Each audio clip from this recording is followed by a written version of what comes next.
kami tunggenangen kula mas paosaken jenandika Anak Prabu.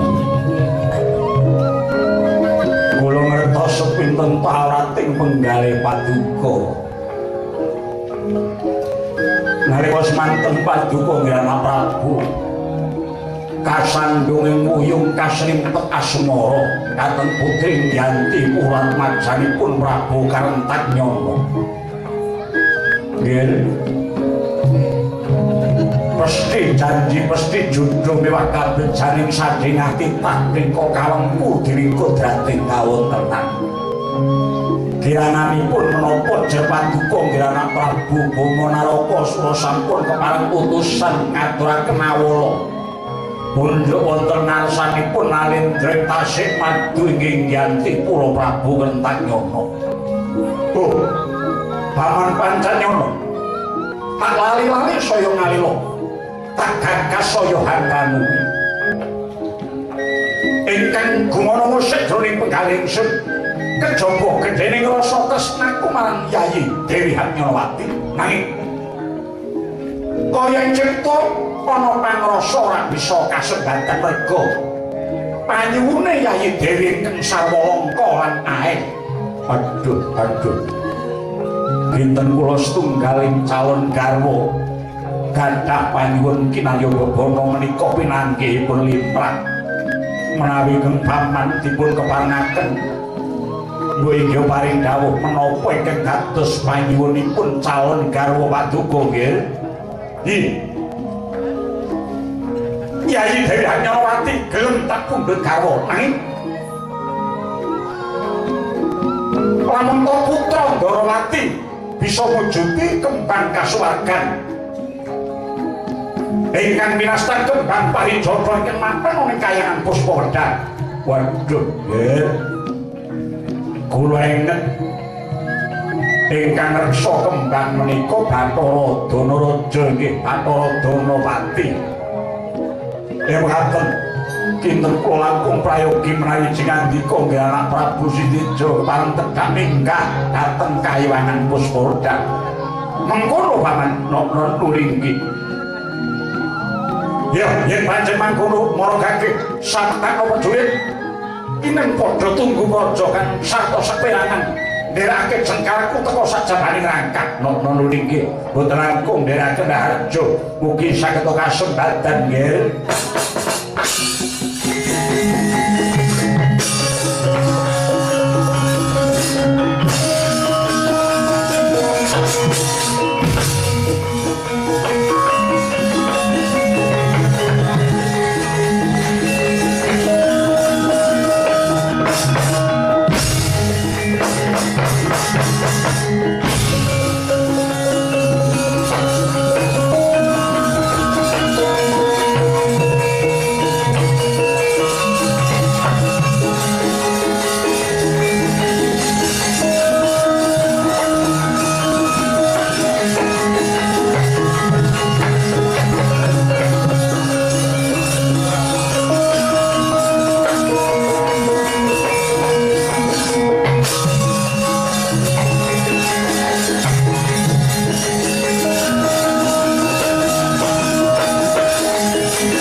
Dan sekarang bawal langgeng ulun waspadake kaya titah Mercapada padha winantur harja saprantanira. Nggih, Bu Ulun ame pasangan liman tabih sinabeta nyilodoni Jumawang tawang-tawang. Pangabekti kula mugi kunjuk sanggaping kota Paduka Pukulun Bathara Danawati. Iya ulun tampa gawe bompong. Kula titah Paduka ing Praja Tresna pun Bama Naraka saha inggih pun Suteja. Yen pangapunten ingkang sageng-agengipun mbok menawi sowan kula ganggu dhateng kamardikanipun Penggalih Paduka Pukulun namung estunipun wonten perkawis ingkang wigati minegya kula suwunaken dawuh dhateng Paduka Pukulun. Yen kena kabar marga tumpuli makula ana parigawe apa Prabu Suteja. Nggih. Pukulun. Pesajan iki kula mboten dangu malih. Atma Jendrawati dipun seteja kula badhe palakrami pikantuk panodya saking Tasik Madu inggih Yanti Pura atmajanipun Paman Prabu Karntaknyana ing nami Dewi Harnyanawati. Ing mangka Pukulun kula saged apalakrami menawi kula saged mujudaken bebananing penganten putri nggih menika Sekar ingkang winastan Sekar Parijata ingkang tuwa mapan wonten ing Kahyangan Puspadar. Ing mekaten Rene kula ngertos bilih panguwasing Sekar menika sedaya wonten ing asta Paduka Pukulun Bathara Danawati. Mugi wonten supayaning penggalih kaparenga maring isih nugraha dhateng kula. Kapangipun Suteja badhe mboyong Sekar Parijata kinarya cundhuking penganten estri. Mbok menawi benjang puraning gati kasembatan sedyan ingkang wayah kula pun Suteja tumunten badhe kula nduraken wangsul wonten ing asta Paduka Pangadi Pukulun. Dikra kang bala tumingal lan samposanya medal wong ilating mas dimusidhan kaki buku kula wonten sira ngerti apa ora lelakon jaman Ramayana biyen ingkang pundi Bu? Aku duwe sedulur jenenge Rahwana Ratu Ngalengkadiraja. Nalika jaman perang gegempurang Alengka biyen Dasamuka nate sowan mrene ingkang saperlu golek kembang uga ingkang pingaran kembang Dewaretna. Rene iku kembang kasuwargan ora kena digawe gampang, mula kena daya walating kembang dadine kepiye lalakon Alengka nalika semono. Lebur tumpur tumpes tapis tanpa sesa wadya bala Alengka sak Yayi Dasamuka Yayi Kumbakarna kabeh padha gugur. Mula kang sapa iku aja nganti sira kena walating kembang kasuwargan sira bali. Ulun ora marangake dina iki merga ora ana dawuh saka Hyang Adipati bakal marangake nugraha marang sapa wae. Waduh Pukulun.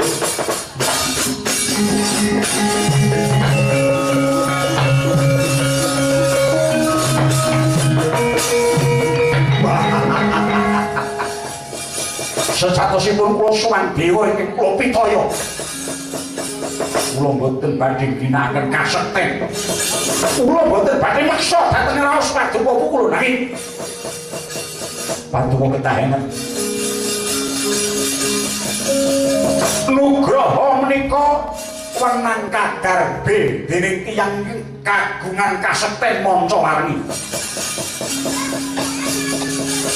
Pukulun mali Paduka mboten marangaken kembang kula boyong dinten nika sami kewala Paduka ngalang-alangi dhateng nugrahaning kodrat inggih menika wujuding Jatukrawa kula. Sami kemawon kaliyan Paduka ngalang-alangi keparing kodrat kabraning Hyang Adipati. Mila yen pangapunten dinten mangke dipun paringaken menapa mboten? Kok kowe malang kadak arepane kelawan Bathara Danawati Buma. Kowe gelem bali apa? Yen ora gelem bali aja takon dosa apa? Ya timput dewa-dewa apa?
Namun lirku mampang Maltik mancol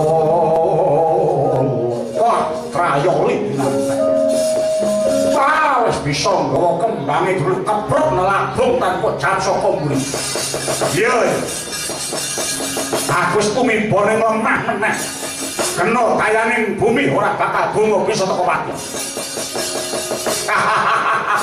katon kumleyang kembangke parane menyang nenggak tututan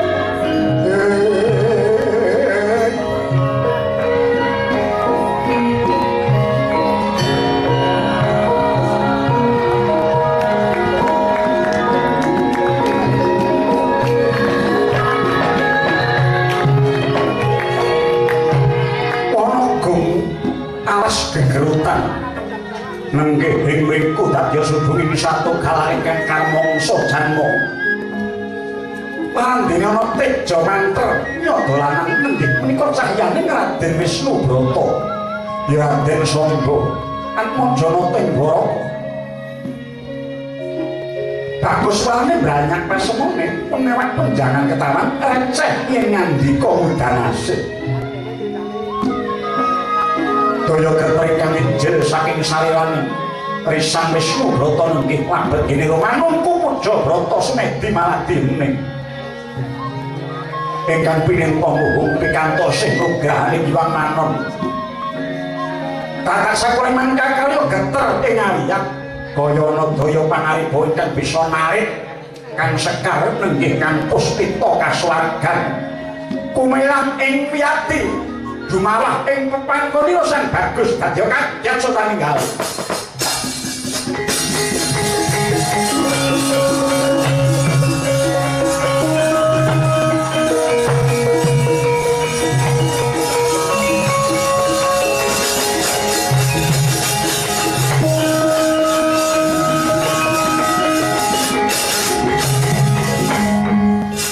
Nyatlaning kalangi walang klar pandamun cardinon ler kekunang suring soro tetan padang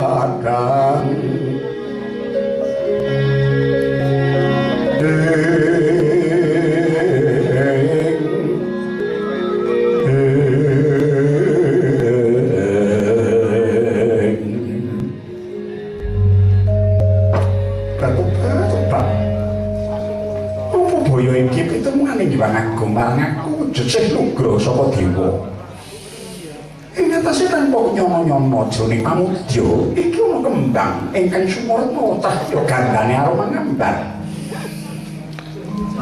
yen ora kene iki kembang parijata nanging kok mawa cahya kaya mengki biyen aku ketiban kembang iki rasaku kok sengsem sing tanpa apa-apa biyuk-biyuk rasane tuwa rasa pemarem ingkang ora bisa digambarake. Iya. Coba tak simpene kembang iki. Mbok menawa iki wujud sih nugrahane kang karya jagat.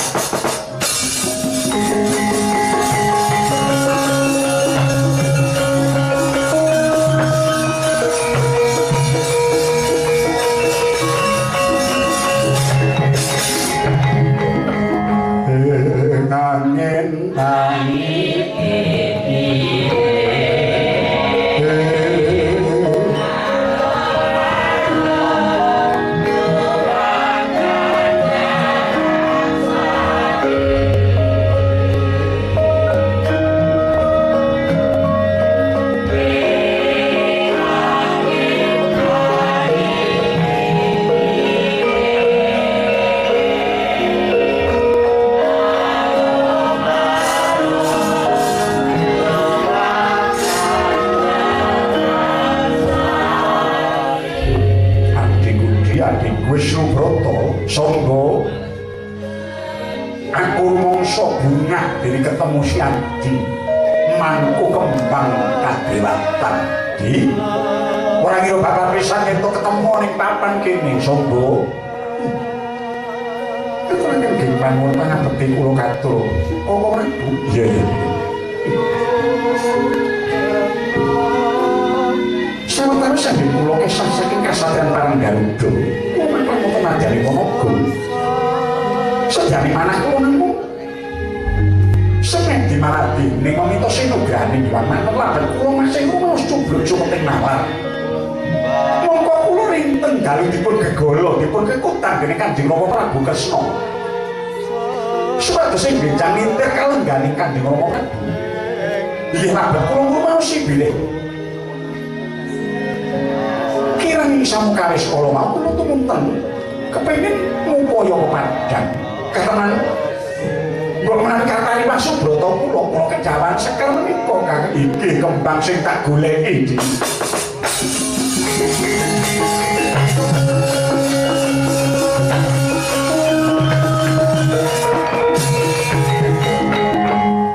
pun Kakang kepengin mungkasi jejaka aku wis ngaturake nawala penglamar marang Tasik Madu ing Yantipura Paman Prabu Kertajaya atmajane wadon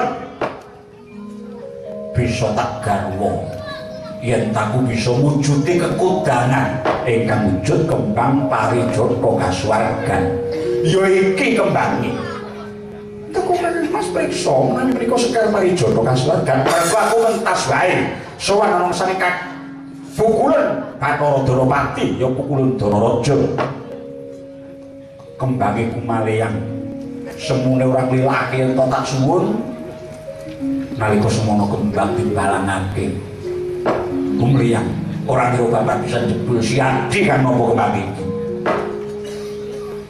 mula aja tak tanggung-tanggung ayo di saguhana pamintaning pun Kakang biyantunen piye kodayane supaya putra Ndrawati tan perbeda karo Sira Yai Sombo aku bisa tumuli mondhong putri Tasik Madu aduh Kakang Mas mereka kira mekaten sumangga tumunten kula dherekaken kula saged badhe beto kembang menika Kakang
Langsing sutra dipepetingan miwah kencana murup sanata ing Tasik Madu nenggih Prabu Karangtakyana ingkang nedya miwaha putra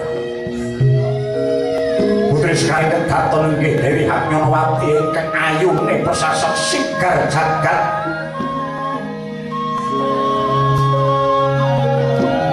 bawane wis nampi nawala penglamar ingkang den tandha astani putra Nata Ndrawati mila mangka ing manah Perkyan Ayu Dewi Hatnyanawati labet kondhang Raden Samba ingkang wis nyebeki bawaning reh kebagusane kathah para Janapati miwah para prapon ingkang sinedhahan kinen rawuh pradonga manguyuyu sesenggakan arebut wirama duwe saking katebian ana teng Ngaramunya nenggih prataning penganten kakungan Mojo Dwaraka. Gupo Sinalendra nggih acarane prataning ingkang samya angarak punang temanten.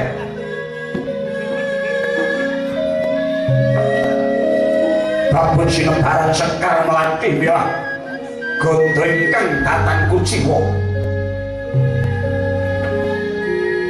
Kadya mangkono lan pangucape Hyang Agung ngaturaken panuwun dene Paduka sampun paring trontong suwake pepadhang. Nduk kandhano kang prayoga tumuli ayo ditemoni iki penganten yen ora kleru sapa Ndrawati.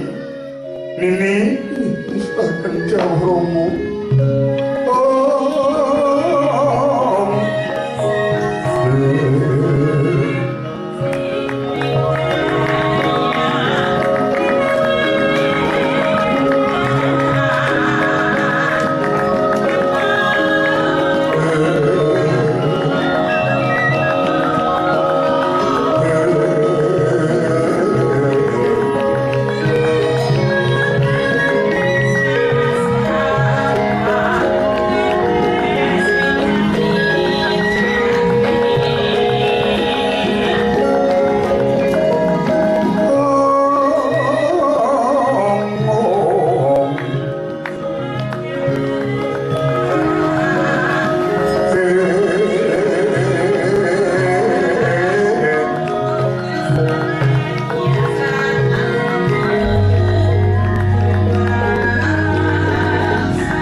Sawetawis inggih labet menika ketingal. Temanten saking Ndrawati sampun lumarep dhateng negari Yanti punika. Nggih. Kula ngaturaken pangabekti nggih kunjuk sanggaping padha. Sinuwun nggih kula ngaturaken pangabekti. Mugi kunjuk sanggaping pepadha. Rama Prabu. Iya. Ketingal wonten cahya sumurut ingkang mijil saking Sekar menika, menapa menika panyuwunipun yoga kula nggih. Nggih, palih-palih menapa. Kula Atmaja Ndrawati ingkang nate ngaturaken nawala kunjuk Paduka Paman Prabu Kentanyana. Lan kula ing saged mujuti menapa ing dados bebananing penganten estri nggih putra Paduka calon garwa kula. Nini bejo kemayang kentang poho pindhan persasat kalubiran Samudra Madu. Dene nyatane Atmaja Ndrawati ingkang bisa mujuti apa ingkang dadi panyuwunmu. Piye? Kula namung saged memuji dhateng pangusing dat ingkang ngruwentat mugi-mugi jenengandika anggenipun bebrayan kalian yoga kula saged ngantos kakek-kakek nini nirbaya nirsangsaya ngantos sak lamen-lamenipun. Monggo para brahmana, para nipuna, para werda sarta para nalendra senopati sami siledhahan. Kula kepengin badhe manggihaken yoga kula. Mugi-mugi Hyang Agung tansah amayungana nduk iki jodhong bocah kacarita nalika semono. Samya jumeneng tregadah samya ngurmati badhe gauping penganten. Gangsa umunya lir cantaka ing balumban.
Angrengga klemu biar muruk busanane kaduk cetha paesane bangkit mimbuhi ayune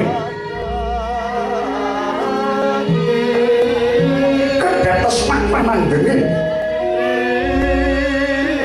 ayu manis sing kaya bisa madhangi jagat nanging ana kaelokan saksana mandheg jangkae Dewi Hatnyawati dupi muat nalika semana satriya ingkang ngasta Sekar Parijata kasuwargan ingkang mawa Prabawan Dudut rasa lenggih risang samba ya Sang Wisnu Brata dupi tempune nitya kaya kilat anempuk pinandheng tanpa kedhen wiwit pasunggulan nganti jempoling suku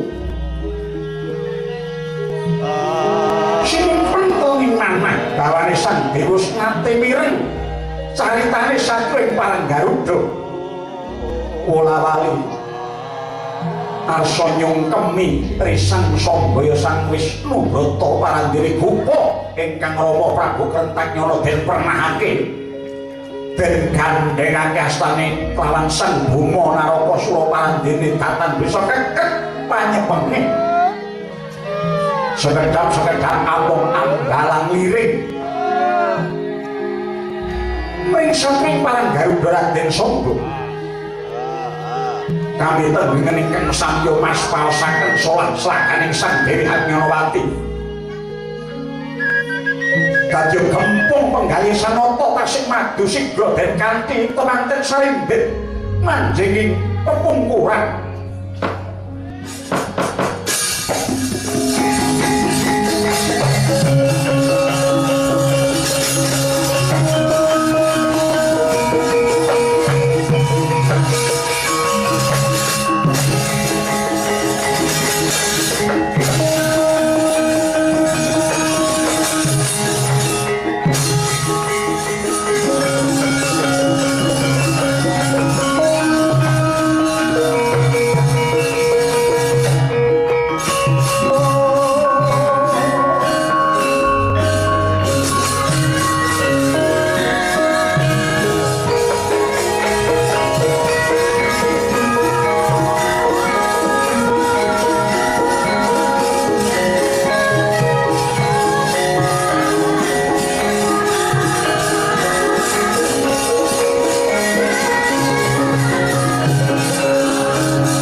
satring Parang Garuda Raden Samba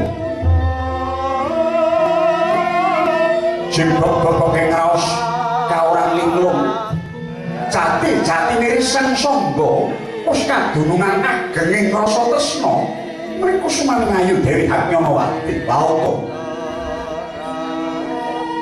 kaya remuk-rempu dupi mulat risang Dewi Hatnyawati den kanthi dening Prabu Bhoma Narakasura manjing papreman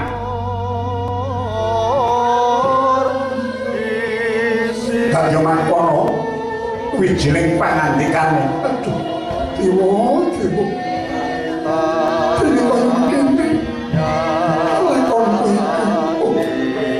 iki aku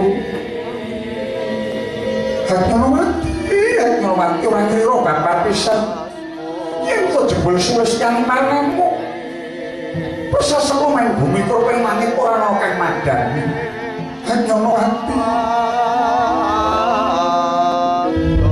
aku tresno kelawan sliramu wong ayu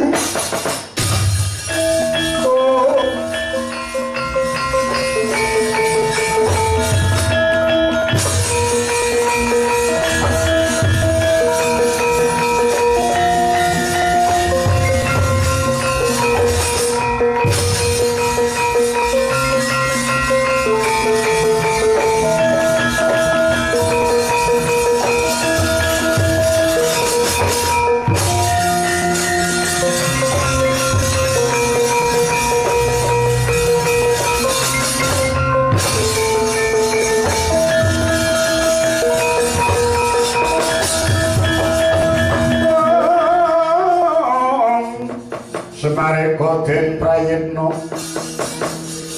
Semure dikon bali Dara Kakang Semaropo kula niki ngetutke sampeyan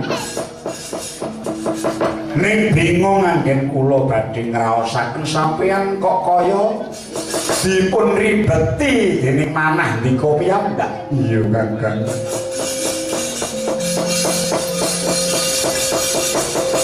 Aku krungu pawarta manawa wiwit daupe Siti Jaya Sibama Naraka Sura klawan Hanyonowati Pingging titi mangsa iki anakku lanang Samba durung katon bali marang kasatriyan. Bareng aku munjuk aturana ngersaning Kanjeng Koko Prabu Ndarawati. Pinemune Kanjeng Koko Prabu malah dawuh pasrah saputuhe lelakon iki marang aku. Wiwit lungane Samba nalika semana nganti andadekake limenging penggalih Kanjeng Koko Prabu Sri Bathara Kresna. Niku nggih bener mawon wong natinipun kemawon anak. Anak niku nek molah wong tuwa praja.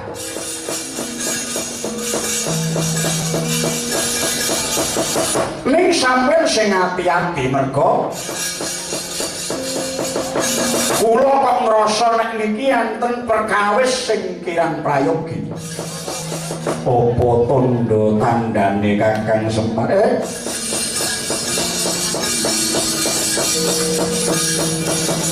Kula rina wengi kok mung krungu swaraning manuk bencih sing ndrebeki kuping. Adat upiya sing pun kawuri niku dadi wirasat ingkang boten sae. Muga-muga dumadening Samba ning wewengkon tasih madu ora bakal ganggu marang kamardikane Siti Jaya Sibama Naraka Sura. Mugi-mugi mawon. Namung ngeten nggih Gus.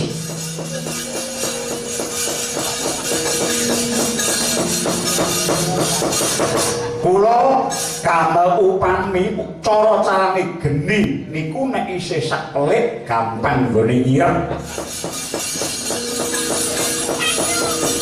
Nek kira-kira wonten pangaras ingkang kirang prayogi lan sampeyan saged tumandang biyantu kowe. Majaraken penggalipun ing neraka Ndarawati bab kesahipun Ndara Samba.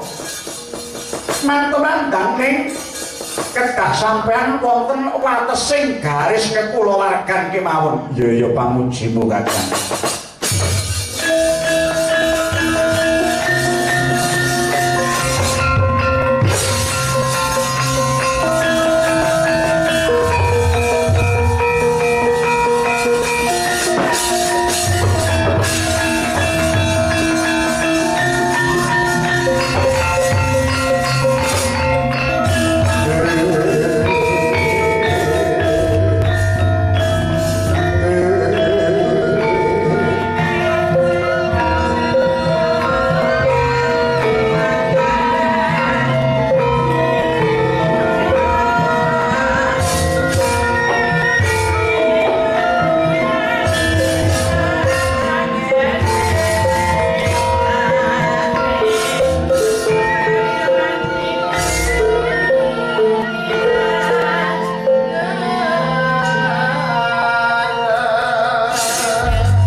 Lakumu iki mbok sing rada tegas lho, Kang.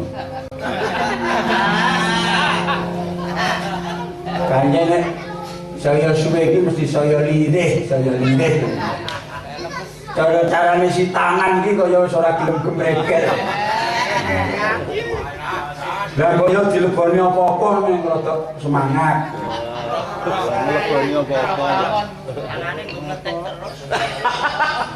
Leretas. Malah ketemu Ndara Samba ngono, Pak. Bedhok tarjo. Sombo kok tarjo lho.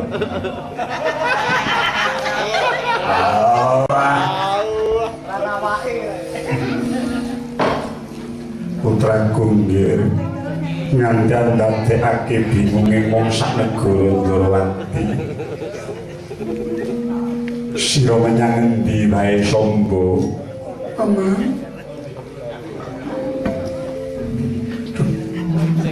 Kados katon jebul. Terus sing aneh ing posandang Paman. Apa boyo ingkang dumadi tumrap jeneng para ulung? Paman. Sekawe kula mangasing asapun wonten manjane Monogong. Pikantuk nugraha sekar kasuwargan ingkang sinebat Parijata. Ing dumadaan kula kalawan Kakang Prabu Bama Narakasura. Ingkang paring dawuh bilih Kakang Prabu badhe nambut silang ngakram mongko. Mawi bebana Kakang Prabu kedah saged mujudaken panjenengan pengantin estri nggih menika Dewi Hanyawati saking negari Yanti kuat manjanipun Prabu Kentang. Inggih ketan bakti kula dhateng sederek sepuh. Yen ngantos manten Kakang Prabu paring dawuh sekadipun pundhut badhe kinarya dawuhipun Kakang Prabu Sitijo. Mesti kula mboten badhe kawratan kanthi rila lantus sing batos tan kula nderekaken tindakipun Kanjeng Koko Prabu dhateng negari Yanti kula. Paman. Aduh. Setane manah kula gumyur nalika semanten dupi pepangganing penganten jebul. Penganten istri ingkang wewangi Dewi Hanyawati kala wau. Katon muntul-muntul titah Macapada pesesat dari kasuwargan ingkang Ngejawantah ingkang ayunipun kliwat saking wates-wates. Inggih menika Paman. Rene nyatanipun samangke sampun lampah dados garwanipun Kakang Prabu Sitijo. Kidul raos kula pabepo sampun katabetan rasih katesnen dhateng Dewi Hanyawati. Oh. Kula kedah menapa kula boten saged ngipataken raos tresna menika saking badan kula, Paman.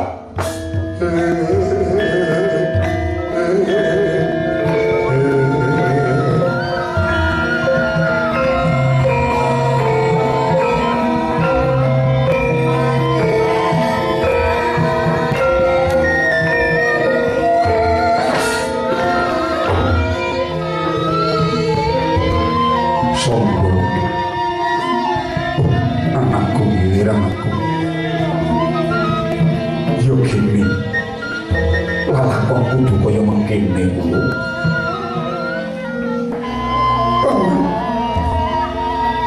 Kula ngertos bilih Paman Arjuna sing boten samukawis.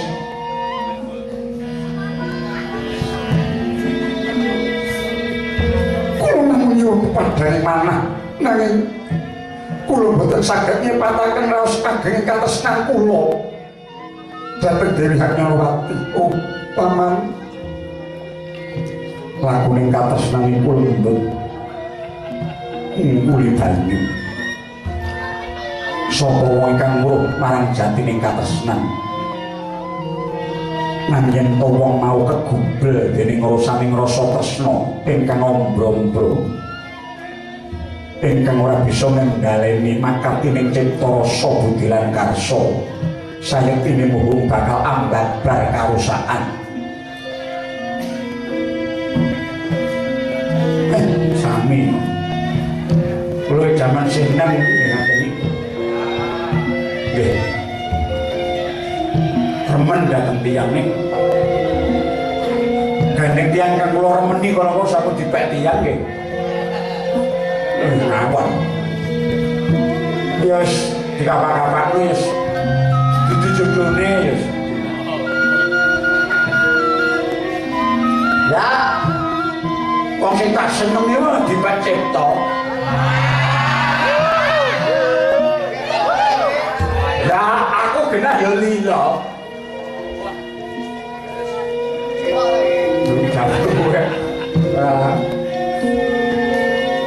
Kula rasam elimo lamun iku dadi garwane Kang Raka. Oh, Paman. Kula nyuwun panestu kewon. Kula mboten badhe wangsul dhateng Parang Garuda, Pak. Mboten badhe wangsul dhateng Ndrawati. Kowe arep nyanti? Kula mung kepengin mangertosi lan kula kepengin dadar jiwa raga kula. Memang kula badhe mangertosi sejatosipun Haknyalawati menika pesthi jodhonipun Kakang Boma menapa pesthi jodho kula, Paman. Monggo.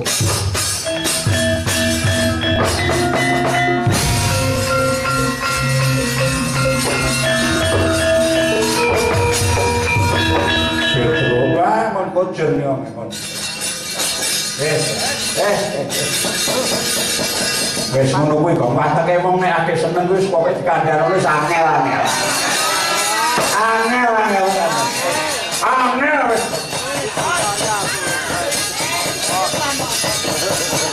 Angel-angel.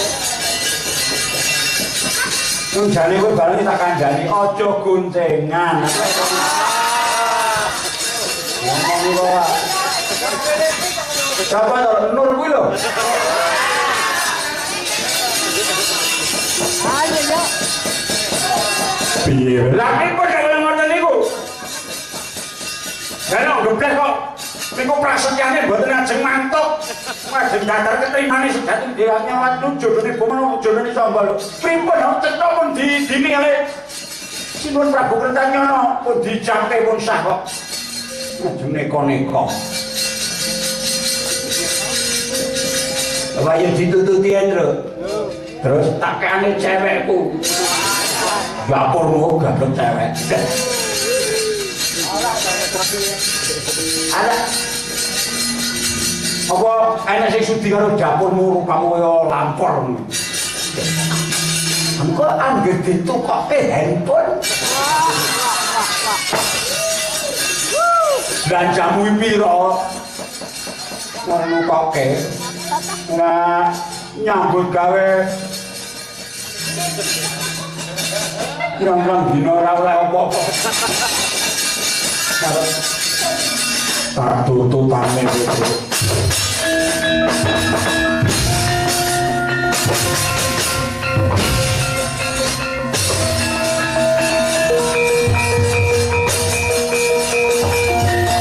Ayo cepet Gong, ayo.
Gelung manjang mekar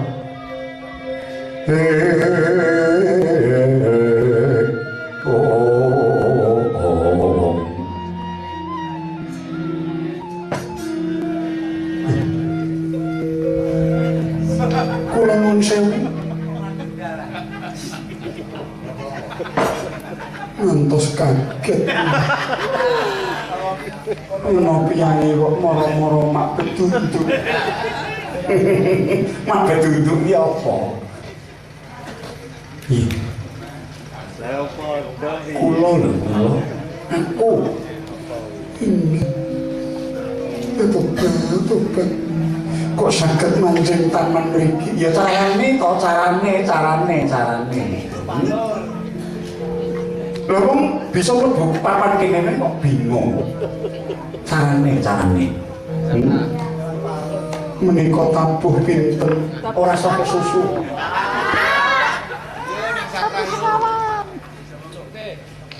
mangke menawi dadosaken dukanipun. Sing duka sapa?